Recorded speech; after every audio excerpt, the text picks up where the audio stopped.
Joining us is former U.S. Ambassador to Denmark and AFPI Foreign Policy Chair Carla Sands. Welcome, Madam Ambassador. Thank you for being with us. What is the significance of Greenland from a national security standpoint?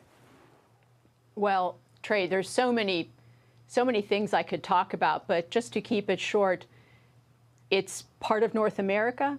It is unsecure today because Denmark can't afford to secure it. They never have been able to afford to secure it. And in 2019, when President Trump told the current prime minister, you need to do more to get Greenland secure, she said she would. She said she would invest $200 million into Greenland security. But she actually only invested 1%, $2 million, and it wasn't even into security. It was a kind of education effort. So she didn't keep her word. Denmark has no interest in securing Greenland. They can't afford to. It's all they can do to send that welfare transfer every year of about $600 million. So President Trump is right. Greenland is unsecure today. All right, here's the premier of Greenland, and I'll ask you about it on the other side. Would you welcome an increased presence of U.S. forces here in Greenland? Do you want to see the Golden Dome missile defense shield deployed here? We are part of the NATO framework. We are willing to discuss and do more. We have a responsibility. So let's talk about it through the right channels in a respectful manner. Then I'm sure we can work something out that benefits all of us. All right, you are an expert and I am not. To me, Denmark is a friend, they're an ally. Sometimes friends do disagree. Do you think things are getting back to normal, and what will it take for them to get back to normal with what's been a friend of ours?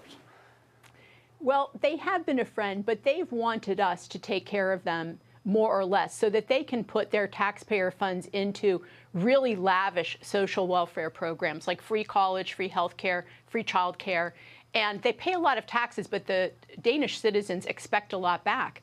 So the prime minister there is actually doing what her citizens want her to do. She's making, she's putting Denmark first. She's not putting Greenland first. And in fact, when I was the ambassador, there were 30 Danish soldiers and 2 dog sled teams, and that's what Denmark considered to be adequate security. What the current premier of Greenland is talking about is concessions. So they are going to want money, and they're going to want concessions from the U.S. government, and so will Denmark in order for the U.S. to do anything. And there is the problem. If there's always a tripartite discussion and it's hard for us to get our bases where we want, and it has a lot of friction rather than the U.S. being able to secure the area, I think it's going to be a problem for President Trump. I think he wants to be sure that we have Greenland so that it can be part of the Golden Dome and it doesn't fall into Russian or Chinese hands. Because I had Greenlanders say to me openly, money has no color. We don't care where the investment comes from. If it doesn't come from the United States, it can come from China. They really just want to be developed, and Denmark's never had the capacity or interest to develop Greenland. It's kind of like it's on a welfare program, but not an expansive, I would say, prosperity program that an association with the United States could give these people. But Denmark's done a psyop on the people of Greenland so that they're now terrified of the United States. When I left, we had a really great relationship with Greenland.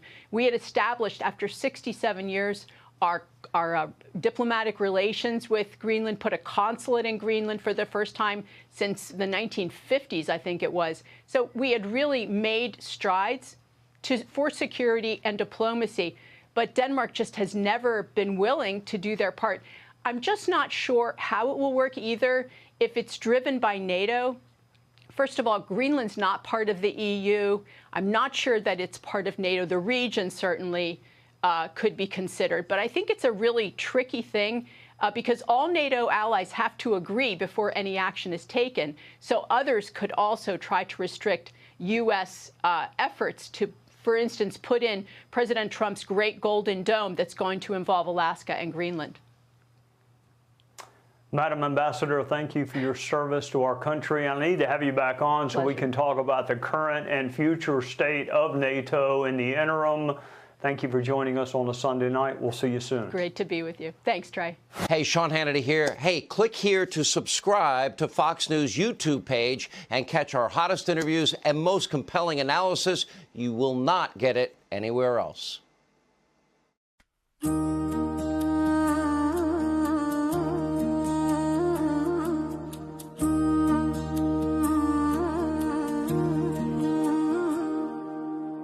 আমি থাকি দূর প্রবাসে, আমার বন্ধু থাকে ওই না দেশের। দুঃখে পরাণ যায়, দুঃখে পরাণ জইলা যায় রে, পরাণ যায়, দুঃখে পরাণ জইলা যায় রে।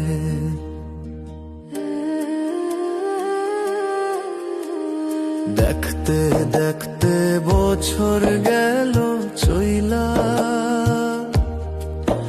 আমার বন্ধু গেছে আমায় ভুইলা রে। দুঃখে পরাণ যায়, দুঃখে পরাণ জইলা যায় রে, পরাণ যায়, দুঃখে পরাণ জইলা যায় রে।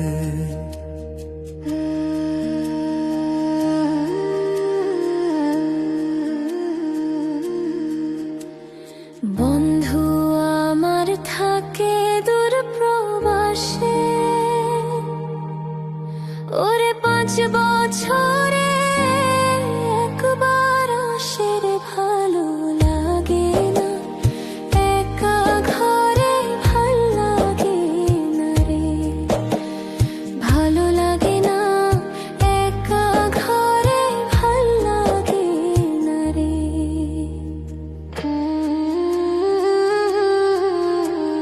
সামনের মাসে আসবো রে বাড়ি,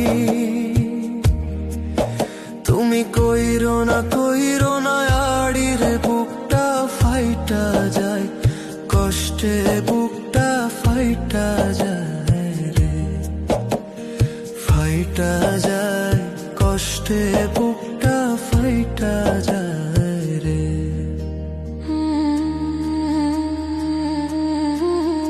আর দিও না